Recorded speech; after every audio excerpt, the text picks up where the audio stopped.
Mudando agora de assunto, cara, já passou por uma situação muito louca, tipo, como jornalista? Qual foi a pior situação que tu passou, assim, tipo, perrengue, por exemplo? Chegou algum Olha, perrengue? de perrengue. Que vocês cobrem coisas complicadas, né? Deve ter Olha, por passado. exemplo, tem algumas situações sim, assim, tipo, tem umas bem loucas e umas tristes, assim, tipo. Engraçado que quando eu estava estudando, eu sempre falava que eu não ia fazer matéria policial. E foi a primeira coisa que eu fiz, matéria policial. E eu tinha o quê? Tinha 18 para 19 anos, né? Então eu era meio assustado, ainda não tinha experiência com esse mundo policial. E imagina, tipo, a gente fazia plantão, eu entrava meia-noite e a gente só parava às 6 horas da manhã. Então, assim, de meia-noite às 6 horas da Caraca. manhã era pauleira, assim. A gente, na época, a gente escutava, a gente copiava o rádio da PM, né? E às vezes a gente chegava primeiro do que a polícia, primeiro do que o SAMU. Então a gente cobria também muito acidente de trânsito. E aí você chegava lá na hora, você via o cara com politraumatismo, a perna para um lado, o braço para o outro, a Caralho. cabeça para o outro. Nossa. Então, assim, eu cansei de fazer muito isso. Às vezes, tipo assim, 3 horas da manhã, tava super tranquilo. E aí a gente combinava, por exemplo, eu e o cinegrafista, tipo assim, o cinegrafista me deixava em casa, a gente ficava em stand-by até 6 horas da manhã. Quando dava assim 4h30, naquele melhor do sono, o cinegrafista, aí, acabei de copiar aqui, teve um esfaqueamento ali, vamos lá, vamos cobrir.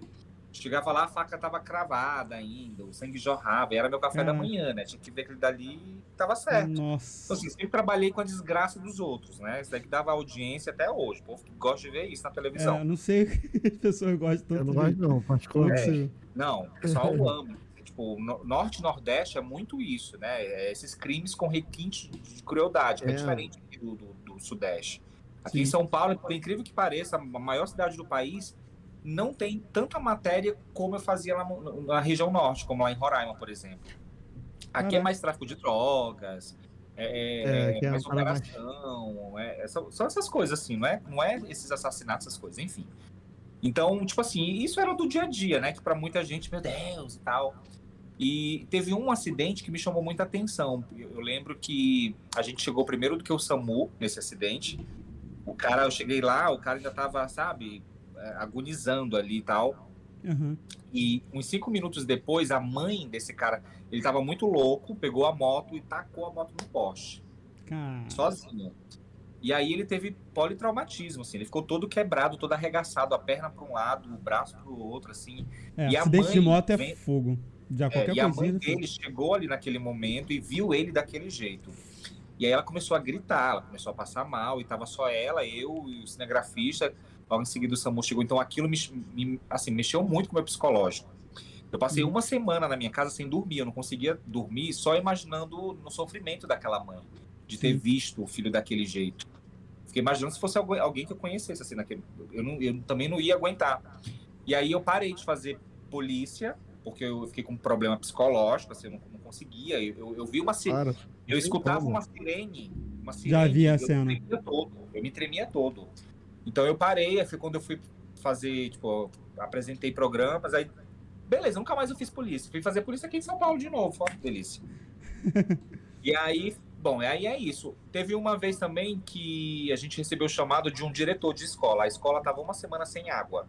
Aham. E aí o diretor decidiu reivindicar a falta de água subindo na caixa d'água. E aí ele queria uma equipe de reportagem em cima da caixa d'água, 30 metros. E aí eu peguei e falei assim, cara, eu quero entrevistar esse doido que subiu isso daí sem ajuda de nada, subiu aquelas escadinhas da caixa d'água. Sim, sim, E sei. aí ele falou que queria falar só com o canal, que era o canal que eu trabalhava, e eu tava de manhã, né? Eu falei, tá, beleza, vou lá com ele, porque ele quer falar comigo, vou lá, né? Foro de reportagem. Aí eu falei assim, aí o cinegrafista falou, tu vai subir? Eu falei, vou subir. E ele falou, não, eu vou ficar aqui no chão, tu sobe então e eu fico aqui. Eu, beleza, subi. Nossa, levei mal esporro do bombeiro, o bombeiro chegou lá. Como é que você sobe aí? Eu falei, cara, eu precisava dessa sonora aí. Demorei uns 5 minutos lá em cima com o cara falando comigo, não sei o quê. Eu, tá, você vai se jogar daqui? O que é? Que você vai fazer o quê? Não, só quero chamar a atenção do secretário de educação, tem que colocar água e tal, enfim. Levei esporro saiu no outro dia, saiu uma matéria no jornal impresso da minha cidade. Equipe de reportagem escala a caixa d'água atrás de furo e tal, não sei o quê. E lá, eu lá em cima da caixa d'água com o microfone. Eu tava me sentindo, né? Ô jornalista fodão. Mas tu tava com o celular filmando? Como é que foi? Tipo, Não, ele foi embaixo com Com a Ele câmera lá de baixo filmando. Viu lá e embaixo? eu fiquei lá em cima. O carro do bombeiro veio, colocou a escada, colocou uma tirolesa pra eu descer, uma operação pra poder sair lá de cima. Foi uma coisa. Aí o cara Cara. puto comigo, assim, tipo, tal. E aqui em São Paulo eu participei de uma operação, numa favela Aí aqui. deve ser sinistro. A gente não fala favela, né? Aqui a gente fala comunidade. Também no Rio acho que tem isso, né? Vocês já Ah, mudou. aqui é Aqui é comunidade. favela. Aqui é favela, também chama de favela. E vive mudou pra comunidade. Na O pessoal verdade, ficava São com Paulo, raiva, São Paulo chama de quebrada, né? Então, fui pra uma quebrada aí, eu fiquei meio com medo, assim. A gente passava assim, só me confiava nos policiais na minha frente, eu sem colete, sem nada. Caraca, E eu sem tô colete. lá, Policial? É. Tá maluco, E tem que eu- entrar sempre. Se entrar com aí mesmo que tu se ferra. Eu tô achando o máximo. E eu lá com meu celular e os bandidos passando, eu falei, caralho, eu acho que eu não tenho noção do que eu tô fazendo, não. Pera lá. E Tem o cara não. tira a minha... Eu me sentindo, eu falei, É porque nossa, é mais o perigoso índio ser como o Rico Como é que falou, tava é com os muito mais policiais e perigoso. os bandidos estavam passando de boa perto dos policiais? porque daí era conhecido dos policiais e tal. A gente tava Amigo meio dos que- amigos. É, Então, bem tu aqui tava com a- andando- então tu não tava com policiais, tu tava com outros bandidos subindo. possivelmente. Bandidos fardados, entendi. Possivelmente. Não, porque, tipo Quando assim, eles subir implantam com. aquelas matérias assim pra saírem bem na televisão, era bem isso. Sim. Ah, Não, porque vamos subir aqui com um policial é de- mais perigoso, né? Geralmente. Com certeza. Entendeu? Então, eu Às vezes- subi. Por isso, eu subi com eles e subi sem colete. Olha só que delícia. Caraca, nossa senhora.